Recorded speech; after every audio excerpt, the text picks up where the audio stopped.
క్షణ పోరాటం కనకన ప్రజాపక్షం జనసైనిక్ న్యూస్ కి స్వాగతం. ముందుగా హెడ్లైన్స్.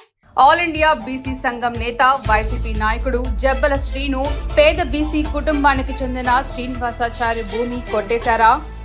ఆచారి భూమి పక్కన క్వారీ సాధించిన జబ్బల శ్రీను ఆచారి భూమిని తవ్వేసి కోట్లకు పడగలెత్తారా? నిత్యం బీసీ గర్జన, బీసీలు లేవాలి అంటూనే జబ్బల శ్రీను సాటి బీసీ ఆచారి నోట్లో మన్ను కొట్టడమా అంటూ కొన్ని బీసీ సంఘాల నేతల మండిపాటు. జబ్బల శ్రీను వ్యవహారాల మీద యథార్థాలతో జనసైనిక్ న్యూస్ ఛానల్ మీ ముందుకు వస్తోంది. జబ్బల శ్రీను మజాక పార్ట్ 1.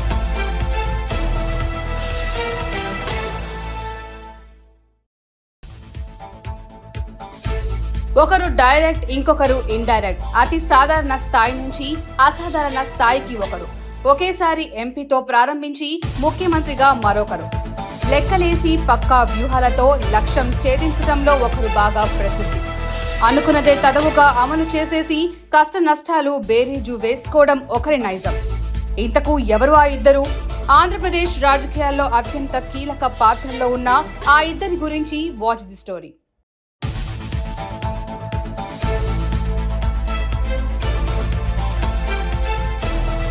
మదనపల్లిలో ఘనంగా మహాత్మా పూలే వర్ధంతి. వెనుకబడిన వర్గాలకు విద్యతోనే మోక్షమని చెప్పడమే కాదు, అక్షరాల అమలు చేసిన మహోన్నత వ్యక్తి పూలే అని శ్లాఘించిన మదనపల్లి ఎమ్మెల్యే షాజహాన్ బాషా.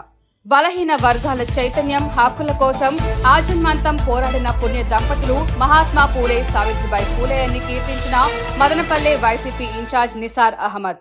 ఇక డీటెయిల్స్ చూస్తే, ఆల్ ఇండియా కురవ సంఘం నేత వైసీపీ నాయకుడు జబ్బల శ్రీను పేద బీసీ కుటుంబానికి చెందిన శ్రీనివాసాచారి భూమిని కొట్టేశారా?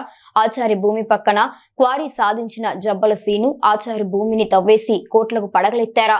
నిత్యం బీసీ గర్జన, బీసీలు లేవాలి అంటూ రాజకీయాలు చేసే ఆల్ ఇండియా కురవ సంఘం నేతగా చెప్పుకొని తిరిగే జబ్బల శ్రీను సాటి బీసీ ఆచారి నోట్లో మన్ను కొట్టడమా అంటూ కొన్ని బీసీ సంఘాల నేతల మండిపాటు. జనసైనిక్ న్యూస్ ఛానల్ మీ ముందుకు వస్తోంది. జబ్బల శ్రీను మజాక పార్ట్ 1. నరసింహాచారి కుమారుడు పరధాని చిన్నస్వామికి ప్రభుత్వం 50వ దశకంలో బసనికొండ పంచాయతీలో 3 ఎకరాల వ్యవసాయ సాగు భూమి సర్వే నంబర్ 1072/1లో దరఖాస్తు పట్టా కింద మంజూరు చేసింది.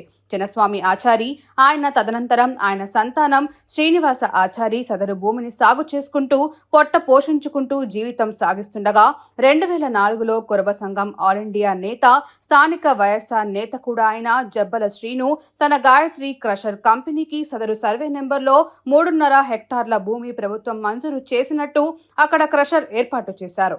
బండను తవ్వి కంకర కొట్టి ఎగుమతులు చేసి భారీగానే సంపాదించారు. ఈ క్రమంలో బ్రిటిష్ తూర్పు ఇండియా వర్తక సంఘం క్రమేపీ భారతదేశాన్ని అప్పట్లో ఆక్రమించుకున్నట్టు ఈ ఆల్ ఇండియా కురబ సంఘం నేత శ్రీనివాసాచారి భూమిలో కూడా బండలు తవ్వేసి కంకర కొట్టి ఎగుమతుల వ్యాపారం చేసి డబ్బు ఇబ్బడి ముబ్బడిగా సంపాదించుకున్నట్టు బాధిత శ్రీనివాసాచారి మరియు ఆయన సంబంధీకులు గొల్లుమంటున్నారు. ఇదేమని నిలదీసిన ఆచారికి జబ్బల శ్రీను తన రాజకీయ జబ్బ బలంతో పాటు కండ బలాన్ని ప్రయోగించి తమ కుటుంబం నోళ్లు మూయిస్తున్నాడని ఆచారి మేనలుడు ఆవేదన వ్యక్తం చేస్తున్నారు.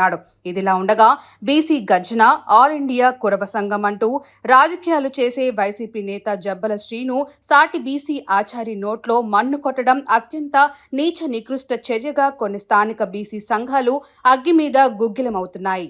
టీడీపీ అధినేత చంద్రబాబు డక్కా ముక్కీలు తిన్న నాయకుడు. ఆయన గ్రాస్ రూట్ లెవెల్ నుంచి ఎదిగి వచ్చిన నేత. ఆయన తన అర్ధ శతాబ్దం జీవితంలో రాజకీయాలను అవపాసన పట్టేశారు. ఆయనకు రాజకీయం ఎలా చేయాలో బాగా తెలుసు అని అంటారు. ఇక వైఎస్ జగన్ డైరెక్ట్ గా ఎంపీ అయిపోయారు. ఆయన ఇంట్లోనే రాజకీయం ఉన్నా జగన్ కి ఎంతవరకు వంట పట్టింది అంటే జవాబు అందరికీ తెలిసిందే. ఇక జగన్ రాజకీయ వ్యూహాలు అందరికీ తెలిసిపోతాయి. ఆయన చెప్పి చేయడం అలవాటుగా చేసుకున్నారు. దీంతో జగన్ డైరెక్ట్ గా కొడితే బాబు ఇండైరెక్ట్ గా కొడతారన్నది రాజకీయ విశ్లేషకుల అంతర్గత చర్చ. అలా విశ్లేషించుకుంటే కనుక జగన్ది డైరెక్ట్ రాజకీయం అయితే చంద్రబాబుది ఇండైరెక్ట్ రాజకీయంగా అంటారు. ఇక జగన్ ఏమి చేసినా డైరెక్ట్ గానే చేస్తారు అంటారు. ఆయన అటాక్ డైరెక్ట్ గానే ఉంటుంది అని చెప్పాల్సిందే. ఆయన మాటలు తక్కువగా చెప్పినా చేతలలో ఆ డైరెక్ట్ గా చేసే విధానం కనిపిస్తుంది. ఉదాహరణకు చంద్రబాబుని జగన్ అరెస్ట్ చేసిన తీరుని అని చెబుతారు. అలాగే వైసీపీలో రెబెల్ ఎంపీగా ఉంటూ బాగా వినిపించిన రఘురామకృష్ణంరాజు విషయంలోనూ అదే తీరుగా దూకుడు చేశారు అంటారు. ఇక ఆయన మీద 3rd డిగ్రీని ప్రయోగించారు అని కూడా అంటారు. ఇవే కాదు, ప్రజలకు నేరుగా నగదు బదిలీ పేరుతో డబ్బులు పంచడంలో అయినా జగన్ది డైరెక్ట్ అటాక్నే అని అంటారు. ఇక అప్పులు చేసినా లేక అవినీతి వైసీపీ హయాంలో జరిగినా అన్ని జనాలకు తెలిసేలాగే జరుగుతూ పోయాయి. ఇక చంద్రబాబు విషయానికి వస్తే అంతా ఇండైరెక్ట్ గానే చేస్తారు అని అంటారు. ఆయన ఏ విషయం మీద ఏమి చేయాలన్నా ముందుగా తనకు అనుకూలంగా ఉన్న పత్రికలు, మీడియా ద్వారా జనాల మైండ్ సెట్ ని సెట్ చేసే ప్రయత్నం చేస్తారు అని అంటారు. అలా తాను తీసుకోబోయే నిర్ణయాలలో ప్రజలను ప్రిపేర్ చేస్తారు అని అంటారు. అలా అంతా చేశాక అప్పుడు అటాక్ మొదలెడతారు. ఇలా చూసుకుంటే చంద్రబాబు ఏది డైరెక్ట్ గా చేయరని, అన్ని తన అనుకూల టీవీల ద్వారా, పత్రికల ద్వారా, నేతల ద్వారా జనాలకు చెప్పించి ఆ మీదట చేస్తుంటారు. ఇలా ఒక డిసిషన్ తీసుకోవాలంటే ఎన్నో లెక్కలు, వ్యూహాలు అన్నీ వేసుకుంటూ జనాల మూడ్ ఆ విధంగా ఉండేలా జాగ్రత్త పడతారు. అప్పుడు అసెంబ్లీ స్పెషల్ సెషన్ అయినా పెట్టి మరీ తాను అనుకున్నది కార్యాచరణగా చేస్తారు. అయితే ఇదంతా చంద్రబాబు నేర్చిన రాజకీయ అనుభవం నుంచి వచ్చింది. జగన్ విషయమైతే తాను అనుకున్నది చేస్తారని, దానివల్ల వచ్చే పర్యవసానాలు, ఫలితాలను ఆయన అసలు ఊహించరని, ఏది వచ్చినా రెడీ ఎదుర్కొందామన్న విధానం ఆయనది. అందుకే జగన్ ఆది నిష్ఠూరం మాదిరిగా ఎక్కువగా విమర్శల పాలు అవుతుంటారు అని విశ్లేషిస్తారు. ఎప్పటికైనా నిజం నిలకడ మీద తెలుస్తుంది అని జగన్ అనుకుంటారు. కానీ ఈలోగా పుణ్యకాలం గడిచిపోతుంది. నిజానికి రాజకీయాల్లో వ్యూహాలు ఉండాలి. ఏది కుండబద్దలు కొట్టేలా ఉండకూడదు. ముక్కుసూటితనం రాజకీయాల్లో అసలు పనికిరాదు. అలా చేస్తే కనుక భారీ మూల్యాలే చెల్లించాల్సి ఉంటుంది. జగన్ అయితే ఇలాంటివి ఏవి పట్టించుకోరు కాబట్టి ఎంతటి ఇబ్బందులు అయినా సిద్ధమని అన్నట్లుగా ఉంటారు. కానీ ఆయన పార్టీ జనాలు అలా ఉండరు కదా. అందుకే వైసీపీ ఒడిదుడుకులు ఎదుర్కొంటోంది. ఏది ఏమైనా రాజకీయాల్లో జగన్ చేస్తున్నది కరెక్ట్ అయితే పొలిటికల్ గా అది అంత కరెక్ట్ కాదని అంటారు. కానీ వైసీపీ అధినాయకుడు అలాగే ఉంటారు. సో మరి పొలిటికల్ గా వైసీపీకి వైభోగాలు, పరాజయాలు రెండు కూడా తప్పవని అంటుంటారు. వెనుకబడిన సామాజిక వర్గాలకు విద్యతోనే మార్పు సాధ్యమని నొక్కి చెప్పడమే కాదు, అక్షరాల అమలు చేసి ఫలితాలు అందించిన మహోన్నత పుణ్య దంపతులు మహాత్మా జ్యోతిబా పూలే, ఆయన సతీమణి సావిత్రిబాయిలను మదనపల్లె ఎమ్మెల్యే షాజహాన్ బాషా, వైసీపీ నియోజకవర్గ ఇన్ఛార్జ్ నిస్సర్ అహ్మద్లు వేర్వేర్ల చోట జరిగిన పూలే వర్ధంతి నివాళిలో పేర్కొన్నారు. మహాత్మా పూలే వర్ధంతిని పురస్కరించుకొని ఎమ్మెల్యే షాజహాన్ బాషా మార్కెట్ యార్డ్ వద్ద గల మహాత్మా పూలేకి ఘన నివాళులర్పించారు. బడుగు బలహీన వర్గాలను, ప్రధానంగా మహిళలకు విద్య పట్ల అవగాహన కల్పించి వారిని చదువుకు దగ్గర చేసేందుకు, మూఢ ఆచారాల నుంచి బహుజనులను మేల్కొల్పేందుకు ఆజన్మాంతం పాటుపడ్డ పూలే దంపతులను గౌరవించడం, పూజించడం ప్రతి ఒక్కరి బాధ్యత అని ఎమ్మెల్యే షాజహాన్ స్పష్టం చేశారు. తరతరాలుగా అణచివేతకు గురవుతున్న బడుగు జనులను సామాజికంగా చైతన్యపరిచి రాజ్యాధికారం దిశగా అడుగులు వేసేందుకు మహాత్మా పూలే కృషి చేశారని కొనియాడారు. బడుగు బలహీన వర్గాల ప్రజల హక్కుల కోసం పోరాడిన మహనీయుడు, సామాజిక ఉద్యమకారుడు మహాత్మా జ్యోతిరావు పూలే వర్ధంతి సందర్భంగా వైఎస్ఆర్సీపీ మదనపల్లి ఇన్ఛార్జ్ నిసార్ అహ్మద్ నివాళులు అర్పించారు. గురువారం ఆయన పూలే చిత్రపటానికి పుష్పాంజలి ఘటించి నివాళులు అర్పించారు. స్త్రీలకు విద్య ఎందుకు అంటున్న రోజుల్లో స్త్రీల కోసం పాఠశాలను ప్రారంభించి వారికి విద్యా బుద్ధులు నేర్పించిన గొప్ప సంఘ సంస్కర్త జ్యోతిరావు పూలే అని ప్రశంసించారు. విద్యలో సంస్మరణకు శ్రీకారం చుట్టిన ఆ మహనీయుడి వర్ధంతి సందర్భంగా నివాళులు అర్పిస్తున్నట్లు తెలిపారు. మాజీ ప్రధాని ఇందిరాగాంధీ మనవరాలు రాహుల్ గాంధీ చెల్లెలు జూనియర్ ఇందిరాగాంధీ ప్రియాంక గాంధీ మొట్టమొదటిగా పార్లమెంట్ సభ్యురాలిగా లోక్సభలో అడుగుపెట్టారు. ఇటీవల జరిగిన బై ఎలక్షన్ లో కేరళలోని వైనాడ్ నుంచి 4 లక్షలకు పైగా ఓట్లతో గెలుపొందిన ప్రియాంక గురువారం ప్రమాణ స్వీకారం చేశారు. ప్రియాంక అనే నేను అంటూ లోక్సభ ఎంపీగా ప్రమాణం చేసిన కాంగ్రెస్ నాయకురాలు. శీతాకాల సమావేశాల్లో భాగంగా తొలిసారి ప్రియాంక గాంధీ పార్లమెంట్లో అడుగుపెట్టారు. ఇటీవల వాయనాడ్ లోక్సభ ఉప ఎన్నికల్లో భారీ విజయాన్ని సొంతం చేసుకున్న ఆమె గురువారం ఎంపీగా ప్రమాణ స్వీకారం చేశారు. దీంతో పలువురు జూనియర్ ఇందిరా గాంధీ రంగ ప్రవేశం అంటూ అభినందనలు తెలిపారు. రానున్న రోజుల్లో ప్రియాంక గాంధీ దక్షిణ భారతదేశ బాధ్యతలు చేపట్టనున్నట్లు చర్చ నడుస్తోంది. प्रियंका गांधी वाड्रा जो लोकसभा की सदस्य निर्वाचित हुई हूँ, सत्यनिष्ठा से प्रतिज्ञान करती हूँ कि मैं विधि द्वारा स्थापित भारत के संविधान के प्रति सच्ची श्रद्धा और निष्ठा रखूँगी। मैं भारत की प्रभुता और अखंडता अक्षुण्ण रखूँगी तथा जिस पद को मैं ग्रहण करने वाली हूँ उसके कर्तव्यों का श्रद्धापूर्वक निर्वहन करूँगी। जय हिंद।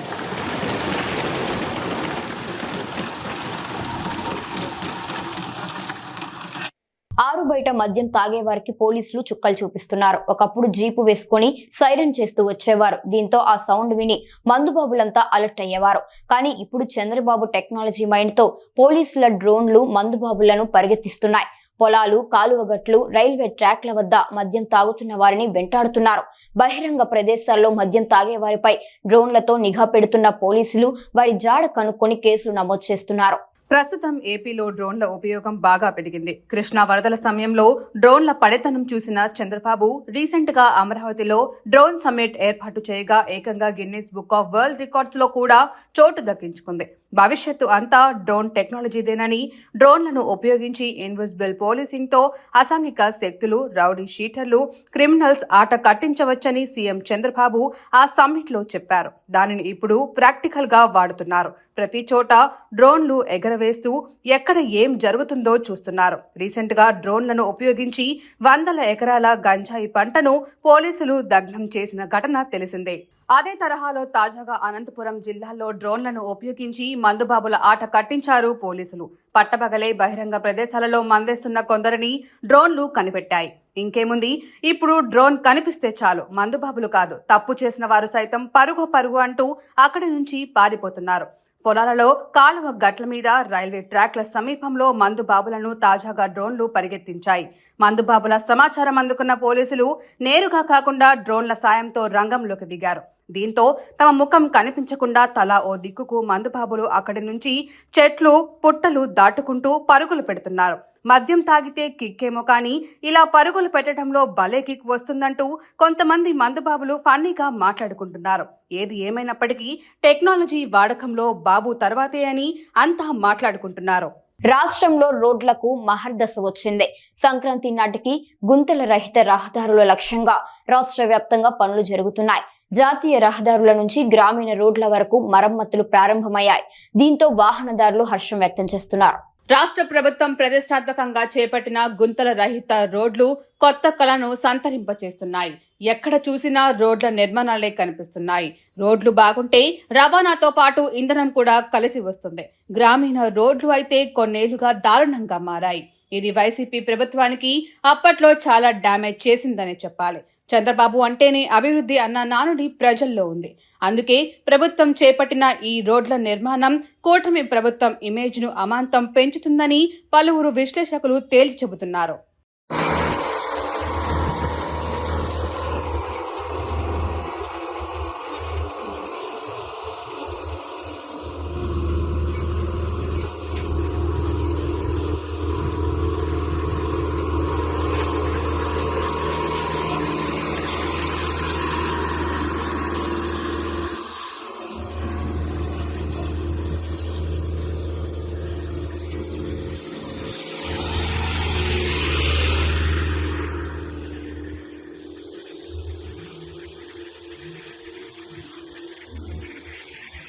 వార్తలు ముగించే ముందు హెడ్లైన్స్ మరోసారి.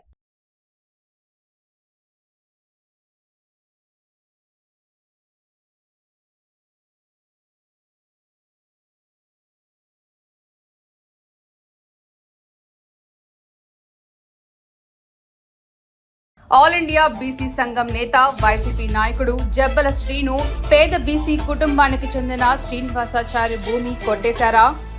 ఆచారి భూమి పక్కన క్వారీ సాధించిన జబ్బల శ్రీను ఆచారి భూమిని తవ్వేసి కోట్లకు పడగలెత్తారా? నిత్యం బీసీ గర్జన, బీసీలు లేవాలి అంటూనే జబ్బల శ్రీను సాటి బీసీ ఆచారి నోట్లో మన్ను కొట్టడమా అంటూ కొన్ని బీసీ సంఘాల నేతల మండిపాటు. జబ్బల శ్రీను వ్యవహారాల మీద యథార్థాలతో జనసైనిక్ న్యూస్ ఛానల్ మీ ముందుకు వస్తోంది. జబ్బల శ్రీను మజాకా పార్ట్ 1.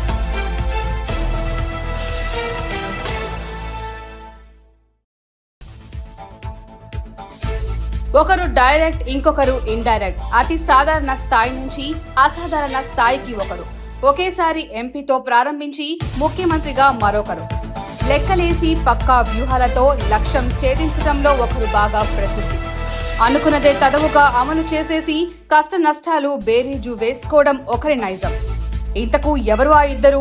ఆంధ్రప్రదేశ్ రాజకీయాల్లో అత్యంత కీలక పాత్రలో ఉన్న ఆ ఇద్దరి గురించి వాచ్ ది స్టోరీ.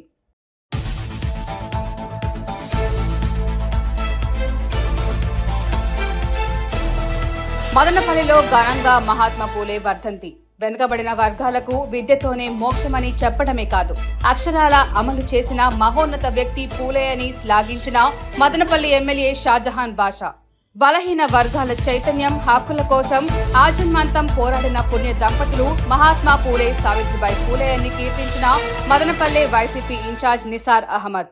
క్షణ పోరాటం కనకన ప్రజాపక్షం జనసైనిక్ న్యూస్ ఇంతటితో సమాప్తం. తిరిగి రేపటి బులెటిన్ లో మళ్ళీ కలుద్దాం. అంతవరకు సెలవు, నమస్కారం.